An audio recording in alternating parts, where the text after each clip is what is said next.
Salut à tous et bienvenue dans cette vidéo, et il est temps de parler d'un truc que quelqu'un m'a envoyé un jour dans un colis, un truc que vous n'avez peut-être pas vu en vidéo, je pense pas en tout cas.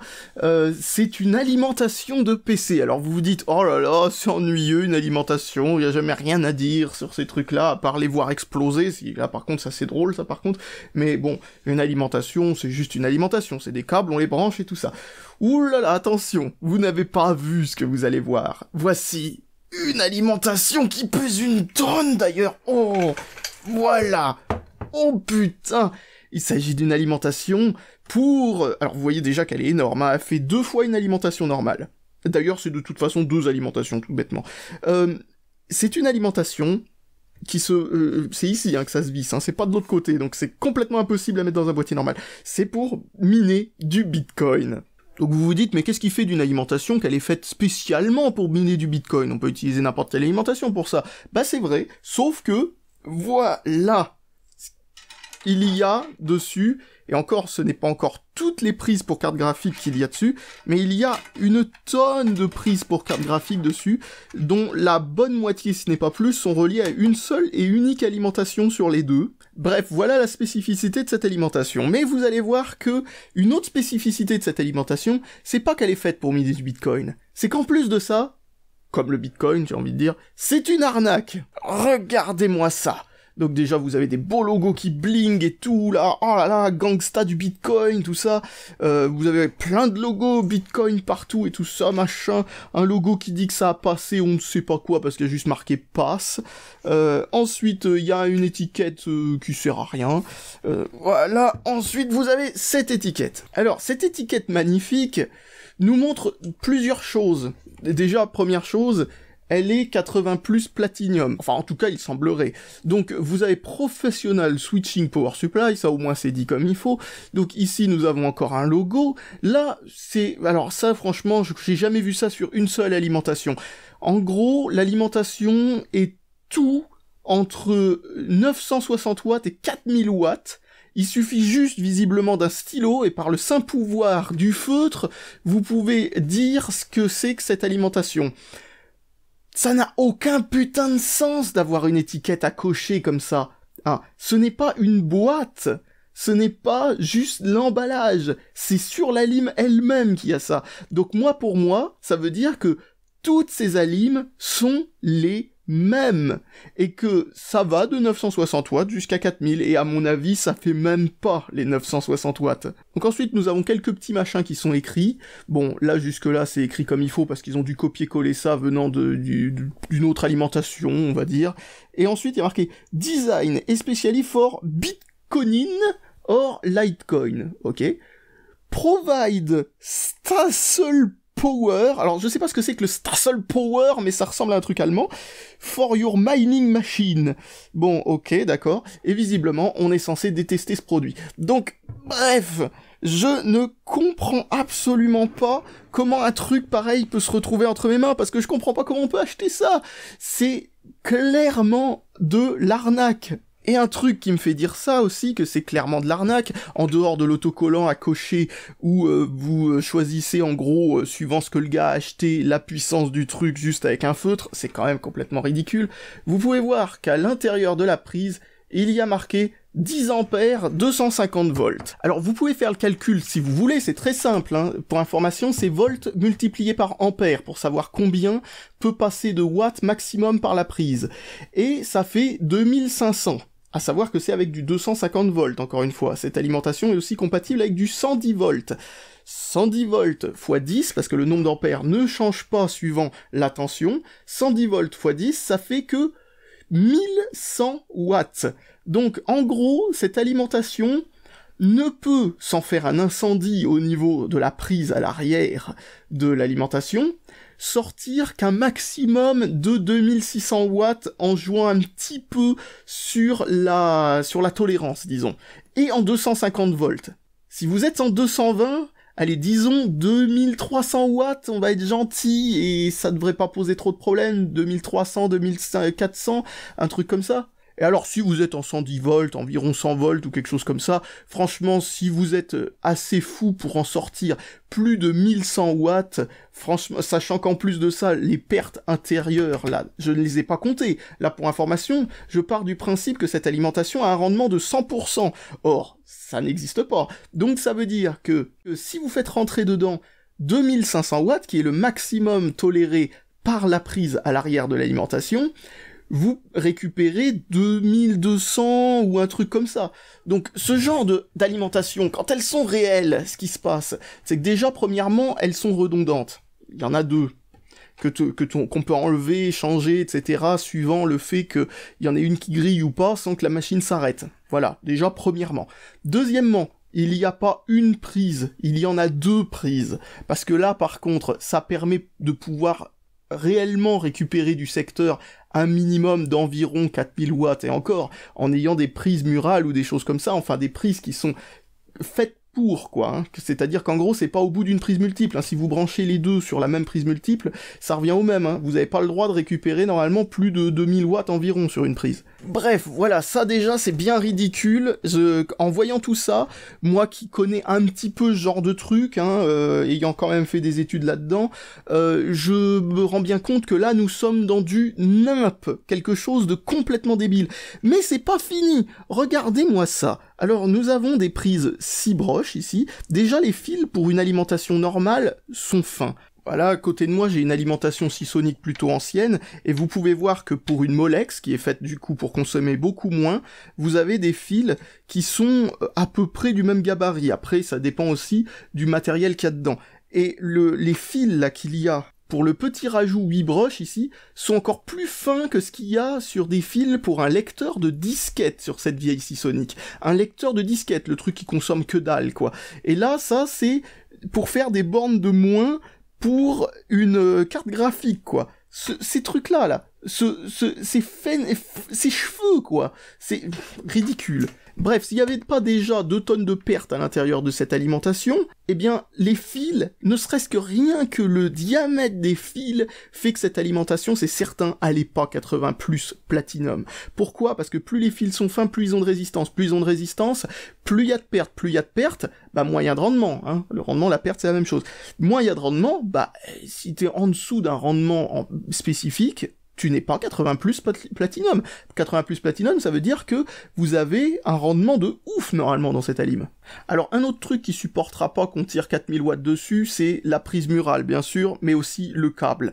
Enfin, en gros, vous allez, si vous tirez réellement 4000 watts d'une alimentation sur une seule prise, c'est simple, vous allez foutre le feu, hein. Franchement, bon, j'exagère un peu parce qu'il y a des grosses normes de sécurité qui font qu'il n'y a aucune chance que ça arrive, qu'ils exagèrent énormément les risques, etc., etc.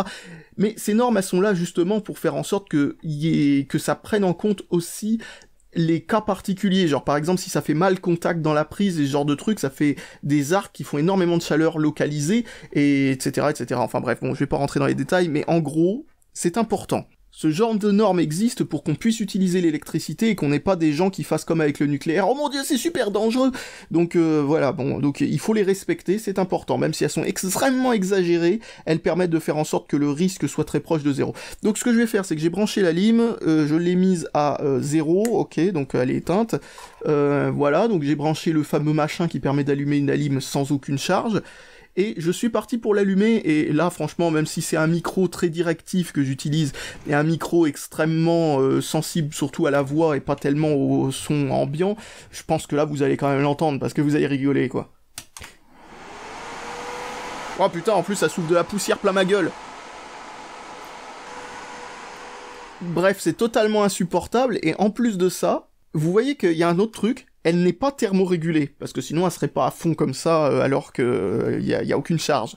Et ça, encore une fois, putain, mais j'ai jamais vu un truc non thermorégulé, même dans le matériel de serveur, depuis tellement longtemps, ça n'existe plus. Donc bref, nous allons la démonter. Alors sachez que démonter une alim qui vient juste d'être allumée peut être relativement dangereux, même si c'est très rare en réalité que ce soit dangereux, parce que ce qui se passe, c'est quand vous éteignez l'alim par le bouton à l'arrière, elle va continuer de tourner jusqu'à ce que les condensateurs soient vides normalement. Mais bon, bref, donc ne le faites pas. Voilà, donc essayons d'ouvrir cette alim. Voilà, nous y sommes. Donc voilà comment c'est foutu dedans. Donc je touche les radiateurs juste pour voir, on sait jamais au cas où qu'il soit chaud après avoir fonctionné aussi peu de temps. Rudimentaire tout ça. On peut voir qu'ici nous avons une alimentation complète ici, avec aussi le 5 volts qui se situe ici, alors que sur l'autre, ils ont carrément fait l'économie du 5 volts, bien sûr, ils prennent le 5 volts et le 3,3 volts uniquement sur une des alimes, et l'autre est là juste pour faire du 12 volts, parce que c'est que pour des cartes graphiques, encore une fois. Donc un truc vraiment que je trouve impardonnable, c'est... Pour une alim aussi grosse, avoir des condensateurs relativement petits et de mauvaise marque, enfin, mauvaise marque, c'est pas les pires, encore une fois, mais c'est pas des Sanyo, c'est pas du Panasonic, c'est pas du Nichicon, enfin voilà, c'est rien du tout, quoi, c'est même pas du Rubicon, c'est rien, c'est des petites marques à la noix, quoi, c'est du fabriqué local chinois, quoi. Ça veut pas dire que c'est honteux, mais ça veut dire quand même que on n'est pas forcément à un niveau qui, sans alimentation de autant de watts, quoi. Si tu veux faire une vraie alimentation fiable, parce que, encore une fois, c'est pour du bitcoin en plus, donc il faut que ce soit fiable à long terme, si tu veux que ce soit rentabilisé, quoi, sinon c'est du grand n'importe quoi. De toute façon, le bitcoin, encore une fois, c'est un petit peu comme la loterie, quoi. Tu paries sur le principe que tout fonctionnera bien pendant un certain temps, et franchement, c'est un pari osé quand même, quand on sait à quel point tout ce qui est carte graphique et alimentation et tout le reste, en informatique d'ailleurs, en général, quand tu prends pas des trucs ultra méga chers qui seront de toute façon jamais rentables, voilà quoi, c'est audacieux quoi. Bon, j'enlève les ventilateurs. Maintenant, regardons comment c'est foutu. Donc comme je le disais, nous avons une alimentation et demie en fait là-dedans. Ça ressemble beaucoup au design de certaines des premières alimentations au wattage de Corsair, notamment des... Oh putain. Alors, encore une fois, là, nous avons une case à cocher ici, en dessous. Et donc, il y a marqué 1500, 1600, 1800, 2000 watts, tout ça à cocher. Pareil de l'autre côté, à cocher. Le nombre de volts est aussi à cocher. Non, c'est pas le nombre de volts qui est à cocher. C'est la prise sur laquelle c'est relié ici qui est à cocher. Il y a marqué 10 ampères, 15 ampères, 20 ampères sur 250 volts à chaque fois. Ben, c'est pas coché non plus, encore une fois, donc ça c'est cool, hein, cochons rien, s'il vous plaît. Bon, parce que là, à la limite, c'est le même PCB pour tout le monde, ça m'étonne pas, mais c'est... franchement... Et ensuite, quand je recherche la référence que vous avez ici, JMBT 1800, je me rends compte que cette alimentation est faite par une marque qui s'appelle Jacquemi, qui s'écrit avec un K et un Y, hein. Bref, comme ça, quoi. Et donc, cette marque, c'est juste un gros truc no-name à la noix, qui fabrique des tournevis électriques à la con, des fers à souder qui tiennent 3 mois, enfin des conneries comme ça. Donc bref, nous sommes vraiment en présence d'une belle arnaque, même si, à mon avis, ça doit fonctionner à peu près correctement, hein. Ça n'est absolument pas ce qui est marqué sur l'étiquette. Et encore, si l'étiquette peut indiquer tout et n'importe quoi, donc est-ce que c'est vraiment pas ce qui est marqué sur l'étiquette? Est-ce que c'est tout simplement une 960 watts? Ensuite, je viens de me rendre compte d'un truc, mais un machin qui est extrêmement pas pro que vous avez là-dessus, il y a même pas marqué combien vous pouvez tirer de courant par phase. Il y a pas marqué combien on peut prendre dans le 3,3, il y a pas marqué combien on peut prendre dans le 5, il y a pas marqué combien on peut prendre dans le 12 volts, dans le deuxième 12 volts de la deuxième voie, combien on peut prendre combiné, combien en tout on peut prendre combiné. Bref, c'est encore moins sérieux qu'Advance. Comment voulez-vous que je trouve un truc positif à dire là-dessus? Et puis la façon dont sont reliées les deux alimentations, franchement c'est assez risible, hein, les deux soudés sur le même plot comme ça, un petit peu n'importe comment, c'est même pas traversant dans le truc, c'est juste posé dessus et soudé. Ensuite, il faut bien que quelque chose allume la deuxième alimentation, donc je suppose que c'est ce fil qui vient relier la première alimentation à la deuxième, ici, à cet endroit-là, ce qui permet de l'allumer en même temps que l'autre. Alors mon projet, c'est d'essayer d'en faire une alimentation normale qui marche. Donc comme vous l'avez vu, pour séparer les deux alimentations l'une de l'autre, c'est hyper facile. Donc regardons si j'ai bien compris comment fonctionne le couplage entre les deux alimentations, si c'est aussi bête que ça, c'est-à-dire un truc que l'on peut faire soi-même ou pas. Parce que ça, c'est un truc qu'on peut faire soi-même en reliant le fil vert d'une alimentation sur une deuxième, et vous pouvez fabriquer une double alimentation où les deux s'allument en même temps, sans aucun souci, hein, franchement. Donc, hop, j'allume la lime. Donc il ne reste plus que les deux petits ventilos du dessous, et j'ai l'impression que c'est eux qui font le plus de bruit. Donc au niveau de la tension, là c'est sur la deuxième alim, nous avons 12 volts 53, donc ça marche. Et sur la deuxième alim, nous avons 12 volts 46, ce qui ne représente pas exactement la même tension. Bon, c'est pas trop grave. Bon, bah j'ai viré le câble qui fournit le signal de démarrage a priori entre les deux alimentations, et nous allons voir si ça fait bien ce que je pense. Maintenant, plus qu'une seule des deux alimentations a le ventilateur qui tourne, donc j'ai même pas besoin d'utiliser le testeur de courant. Je me rends bien compte que ça a empêché, en effet, la deuxième alimentation de s'allumer.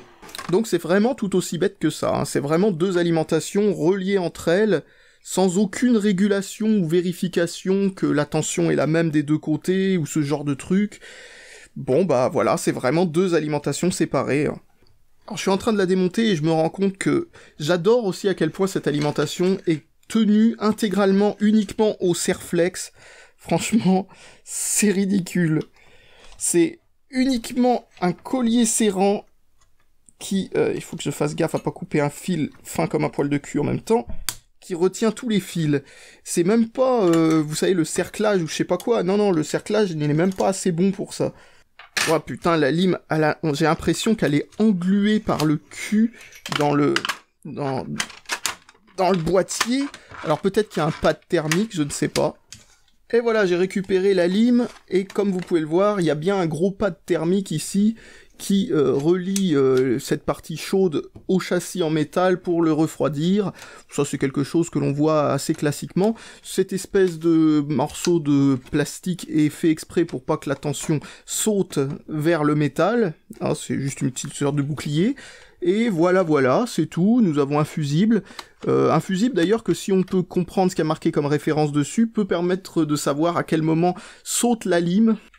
C'est assez dur à lire, mais j'ai bien l'impression qu'il est marqué sur le fusible qu'il ne fait que 5 ampères. Ce qui veut dire, en gros, que 5 ampères pour l'un, 5 ampères pour l'autre, ça équivaut bien aux 10 ampères qu'il y a au niveau de cette prise-là. Donc en termes de sécurité, c'est bon. Normalement, cette alim-là ne devrait pas consommer plus que ce que la prise murale permet.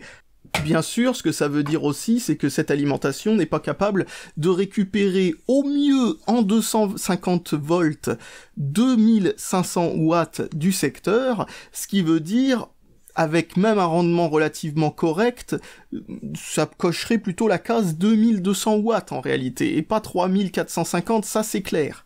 C'est d'ailleurs totalement impossible, parce que ça voudrait dire que cette alimentation est capable de récupérer de l'électricité dans la fabrique même de l'univers. J'en ai aucune idée. Et si bien sûr elle est en 110 volts, bah c'est cette case-là, hein. Clairement, si c'est en 110 volts, ça veut dire que ça peut récupérer du secteur au maximum 1100 watts, et le maximum de 1100 watts, ça veut dire que, en comptant la perte, ce serait plus ou moins 960. Donc voilà les deux seuls trucs qui sont relativement vrais, et encore, hein, encore une fois, c'est que en théorie, parce que si ça se trouve, l'alimentation pète à partir de 1600 watts, hein, aucune idée, sachant qu'en plus il y a deux alimentations, donc il faut bien répartir les choses, parce que si c'est mal réparti, vous allez faire péter le fusible de l'une, et l'autre fonctionnera encore, et vice versa, hein. Sachant que si vous faites péter le fusible de celle-là, l'autre ne s'allumera pas, parce que, en réalité, pour allumer celui-là, c'est juste un fil qui vient d'une des bornes de l'électricité créée par cette alimentation qui est reliée à l'autre pour l'allumer, hein. C'est tout aussi con que ça, la façon que ça fonctionne. Bon maintenant que j'ai annulé la deuxième partie de l'alimentation, il ne me reste plus qu'à faire un boîtier qui puisse accueillir uniquement la partie qui m'intéresse pour me faire une alimentation normale. Alors ça va prendre un certain temps parce que je sens qu'il va falloir que je découpe le boîtier en deux et que je le ressoude pour en faire un boîtier qui rentre à l'intérieur d'un boîtier ATX de PC standard. Donc ce sera pas pour cette vidéo du coup. Donc je vous dis salut à tous et à la prochaine.